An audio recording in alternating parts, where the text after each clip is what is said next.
Hello class, today I am going to start your new chapter, that is soil, and it's a lecture number 1. So let's start about soil. We have to learn about the soil, about the different profile of soil. So let's see the composition of soil. कि soil किससे मिल करके बना होता है, कैसे बना. First is mineral particles. Soil contain mainly 3 type of particles: sand, gravel and clay. These particles determine the texture as well as type of soil. Soil mainly 3 particles से मिलकर बना होता है: gravel, sand और clay. Sand आप जानते हो बालू, और clay चिकनी मिट्टी. These particles determine the texture, और इन्हीं पार्टिकल के बेसिस पे सॉइल का जो टेक्सचर है, बनावट है, वो डिसाइड होता है. देखिए आप जो आपने सैंडी सॉइल देखा होगा, वो उनके पार्टिकल्स बड़े होते हैं, तो टेक्सचर डिफरेंट होता है सॉइल का. अगर क्ले है, चिकनी मिट्टी है, तो सारे पार्टिकल्स छोटे होते हैं और कॉम्पैक्ट होते हैं, तो उस मिट्टी का टेक्सचर अलग होता है. Next is inorganic substances. Soil contains nitrates, sulfates, phosphate and carbonates of potassium, magnesium, sodium and iron. ये सारे nitrogen sulphate, nitrate, sulphates, phosphate soil में पाए जाते हैं. And these salt are derived from the parent rock which the soil is formed. Parent rock से सबसे नीचे वाली जो मिट्टी की लेयर होती है, उसी से ये सब पाए जाते हैं. इट मीन्स कि मिट्टी में का कंपोजिशन में नाइट्रेट, सल्फेट, फॉस्फेट्स प्रेजेंट होते हैं. Organic substances. इनऑर्गेनिक मतलब जो नॉन लिविंग है, ऑर्गेनिक मतलब जो लिविंग चीज़ों के कंपोजिशन से, डिकम्पोजिशन से बने हैं. Organic substances are added to the soil by the activity of plant and animal. Their death and decomposition add organic material to the soil. आपको पता है कि plants और animals पाए जाते हैं मिट्टी पे. So when they die, जब वो मर जाते हैं, डिकम्पोज होने लगते हैं, तो कहाँ डिकम्पोज होते हैं? सॉइल में. So when these plant and animals die and they come in the contact of the air, in the contact of the water, in the contact of the sunlight, so they convert into a humus. तो ये humus में convert हो जाते हैं. It makes the soil fertile and improve its water holding capacity. ये water को, soil को fertile बनाते हैं, means उर्वरक बनाते हैं. That's why the more plants, the more crops can grow properly on the soil. And also increase the water holding capacity. Why? Because if there is moisture, so soil have more water holding capacity. अगर मिट्टी नम है तो वो पानी ज़्यादा सूखती है, और अगर ड्राई हो जाती है तो वो इरोड हो जाती है. तो अगर ह्यूमस ज़्यादा है मिट्टी में, तो ह्यूमस की वजह से सॉइल की फर्टिलिटी भी बढ़ती है और कैपेसिटी, वाटर होल्डिंग कैपेसिटी भी बढ़ती है.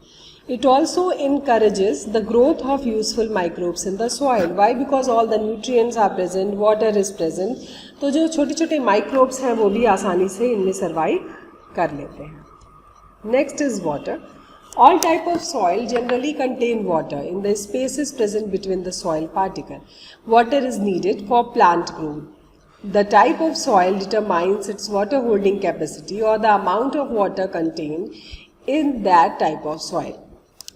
पानी भी प्रेजेंट होता है सॉइल में, जो मिट्टी के बीच में जगह होती है उसमें पानी प्रेजेंट होता है, और इसीलिए सॉइल में वाटर प्रेजेंट होने के कारण ही प्लांट्स इजीली ग्रो कर पाते हैं, because their roots suck the water from the soil. Air is also present in the soil in the spaces between the soil particle. Air भी प्रेजेंट होता है सॉइल में, जो बीच में स्पेस होते हैं, पार्टिकल्स होते हैं. And it is needed for respiration, और प्लांट को रेस्पिरेशन के लिए इस एयर की ज़रूरत होती है.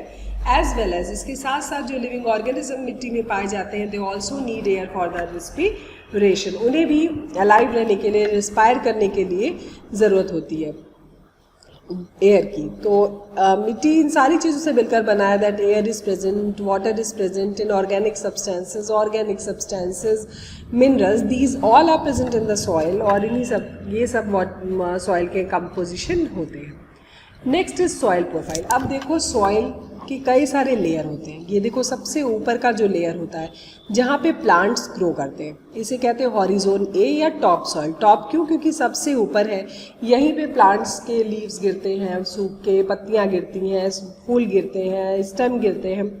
फिर ये वाटर एयर के कांटेक्ट में आते हैं, डिकम्पोज होते हैं, और ये जो ऊपरी लेयर है that converts into the humus, और ये ह्यूमस में कन्वर्ट हो जाते हैं. जिससे सॉइल की फर्टिलिटी बढ़ जाती है।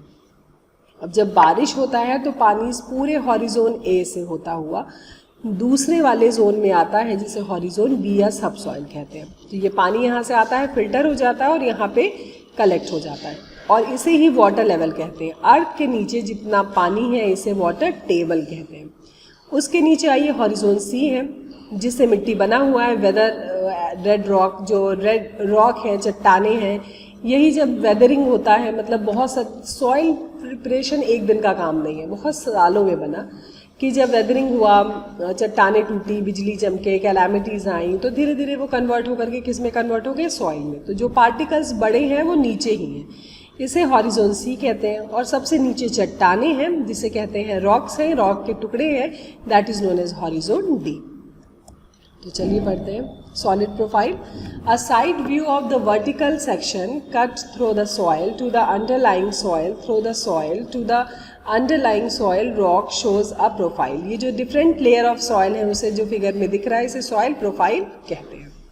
Most of the soil profile consist of 3 layers. ज़्यादातर जो है 3 लेयर माना जाता है, हॉरिजोन ए बी सी, और सबसे नीचे वाले को जेड कहते हैं। एक एक करके पढ़ते हैं इनके बारे में। फर्स्ट इज हॉरिजोन ए। आपने देखा सबसे ऊपर वाला लेयर जो है हॉरिजोन ए है। It is the upper most layer and is usually the darkest in colour. सबसे ऊपर है, डार्क है कलर में। क्यों? क्योंकि जो प्लांट्स हैं, एनिमल्स हैं, जो डेड होते हैं, डिके होते हैं, वो इसी लेयर में ही होते हैं। यही पे इनका डिकम्पोजिशन होता है, तो ये डार्क लेयर होता है।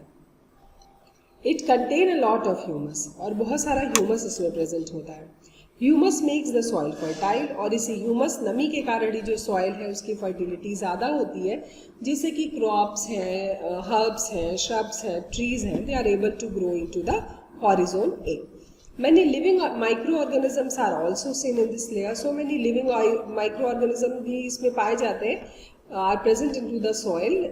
Some we are able to see them. जो microorganism नहीं है, बहुत सारे organisms भी मिट्टी में पाए जाते हैं। आपने देखा earthworms, देखा centipede, millipedes, ये सारे जो हैं वो soil में ही पाए जाते हैं। और कुछ ऐसे organism भी हैं जो माइक्रो हैं, मीन्स हैं तो लिविंग लेकिन हमें दिखाई नहीं देते, इतने छोटे हैं। The soil here is porous, soft and has more water holding capacity than the other layer. Soil कैसा है? पोरस है। पोर्स है इसीलिए हॉरिजोन ए से होता हुआ हॉरिजोन बी तक पानी आके कलेक्ट होता है। Soft and has more water holding capacity. Soft होता है और पानी को रोकने की क्षमता ज़्यादा होती है। The roots of many plants absorb their food from this layer, और बहुत सारे जो प्लांट्स हैं वो इसी लेयर से वाटर को एब्जॉर्ब करते हैं। This layer of soil is known as the top soil. सबसे ऊपर है इसीलिए इसे टॉप सॉइल कहते हैं। Next is horizon B. It lies under the layer of top soil and is comparatively harder and more compact. ये horizon A के बाद पाए जाते हैं और ए के कंपैरिजन में ज़्यादा हार्ड और ज़्यादा पास पास होते हैं, कॉम्पैक्ट होते हैं। This is also called the sub soil, क्योंकि टॉप सॉइल के नीचे पाया जाता है इसीलिए सब सॉइल कहते हैं। It is lighter in colour and is often grey और रेड। हल्के होते हैं, मिट्टी से के रंग से थोड़े ग्रेइश या रेड होते हैं। It contain more sand and also some stone. Only a few plant और trees have roots long enough to reach the subsoil. Subsoil is not suitable for plants growth as it contain very little organic matter. जो horizon B है, subsoil जिसे कहते हैं, ये बहुत rarely ऐसे कुछ प्लांट होते हैं जो जिनकी जड़ें इतने नीचे आती हैं, और यहाँ पे मोस्टली पानी कलेक्ट होता है, सबसॉइल में ही पानी कलेक्ट होता है, लेकिन पानी ही कलेक्ट होता है इसीलिए इसमें प्लांट्स का ग्रोथ पॉसिबल नहीं है। हॉरिजोन सी उसके नीचे वाला है।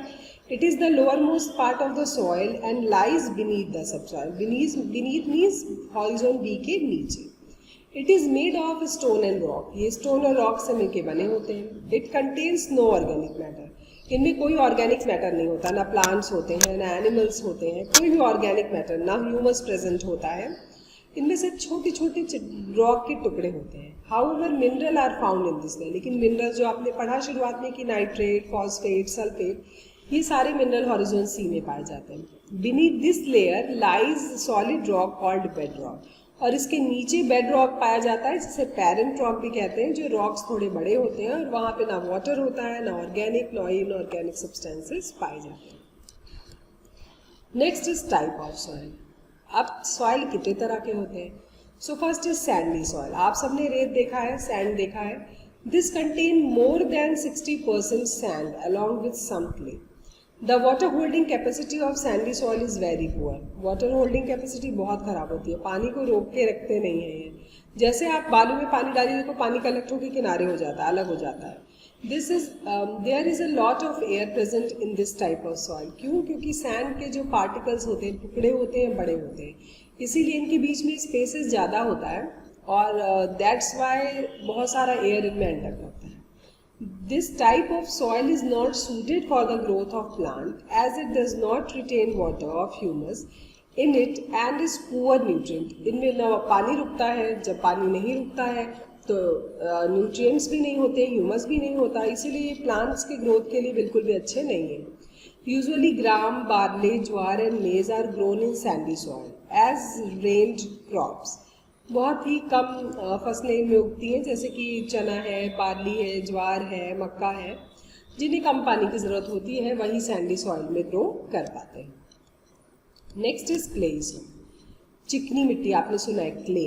It consist mostly of clay particle, the sand particles being far less in proportion. Clay soil is very sticky and so tilling is difficult. Clay soil कैसे होते हैं? बहुत चिपचिपे होते हैं, स्टिकी होते हैं, इसीलिए इनमें टिलिंग बहुत डिफिकल्ट होता है। It is usually use for making, इसीलिए इनमें जो है इनसे पॉट्स बनाए जाते हैं। आपने देखा होगा कुम्हार मिट्टी के बर्तन बनाते हैं तो चिकनी मिट्टी होती है, पार्टिकल्स छोटे होते हैं, स्टिकी होते हैं, इसीलिए किसी भी रूप में ढालना इन्हें आसान होता है। This soil has very good water holding capacity. पानी को रोके रखने की क्षमता बहुत ज़्यादा होती है। इट इज़ बैडली एरेटेड और इतने पास पाए जाते हैं, छोटे पार्टिकल होते हैं तो इतने सटे होते हैं कि एयर नहीं प्रेजेंट होता है। Aerated and is easily water logged, और अगर कहीं चिकनी मिट्टी पड़ी है, आप देखो सड़कों के किनारे, तो पानी वहाँ रुक जाता है। However clay soil is rich in minerals. Clay soil में मिनरल्स ज़्यादा पाए जाते हैं which make it good for the growth of plant, जो प्लांट की ग्रोथ के लिए अच्छे होते हैं। This type of soil is good for crop. और इनमें आपने देखा होगा कि धान जब बोया जाता है, चावल बोया जाता है, तो चावल के खेत में बहुत ज़्यादा पानी होता है, तो ऐसी मिट्टी में चावल बोया जा सकता है क्योंकि पानी की ज़्यादा ज़रूरत होती है धान को या चावल को, पैडी को। तो इस वजह से चिकनी मिट्टी में पैडी इजीली ग्रो कर जाता है। पानी डालने पे पानी वहाँ रुका रहता है बहुत दिन तक, रिटेनिंग कैपेसिटी अच्छी होती है, तो paddy can grow easily into the clay soil. Next is loamy soil. It consists of a good mixture of, जिसमें sand, clay और humus सब मिला होता है, उसे कहते हैं loamy soil. It has good water holding capacity. इनको पानी को रोकने की क्षमता भी अधिक होती है, humus भी होता है तो इसलिए नमी भी होती है, sufficient air भी होता है। Plant get sufficient mineral salt from the soil, और प्लांट को इस मिट्टी में हर चीज़ मिलती है, वाटर, मिनरल, एयर, न्यूट्रिएंट्स। तो that's why the loamy soil is best soil for the growing the crops. Loamy soil plants के लिए, क्रॉप्स के लिए सबसे अच्छे होते हैं soil. Therefore loamy soil is the best soil for growing plant. Crop like wheat, barley, mustard, pulses, cotton, fruits and vegetable can be profitably grown in loamy soil. बहुत अच्छे से इसमें ग्रो कर जाते हैं। क्यों? क्योंकि जितनी भी चीज़ों की ज़रूरत है क्रॉप्स को, वो सब इसमें अवेलेबल है। कुछ और भी सॉइल है, एलुवियल सॉइल, जो कि जिनमें एलुवियल सॉइल जो कि रिच होते हैं लोम और क्ले में, जिनमें लोमी सॉइल और क्लेई सॉइल दोनों पाए जाते हैं। 1 second, okay. Black soil which has clay, red soil which is sandy and loam. Red soil जिसमें सैंड और लोम दोनों तरह के सॉइल पाए जाते हैं। Mountain soil which is stony and sandy. Mountain पे पाए जाने वाले सॉइल कैसे होते हैं? उनमें स्टोन पाए जाते हैं और रेत पाए जाते हैं। डेजर्ट सैंडी सॉइल पाया जाता है। Laterite soil which has porous clay, जो कि पोर्स होते हैं। तो ये हुए मेन टाइप के सॉइल जिनमें प्लांट्स ग्रो करते हैं, नहीं ग्रो करते हैं, आपको सब बता दिया है। So it's enough for this lecture. Next lecture में आपको बाकी का चैप्टर पढ़ा देंगे। तब तक के लिए keep learning, happy learning and thank you.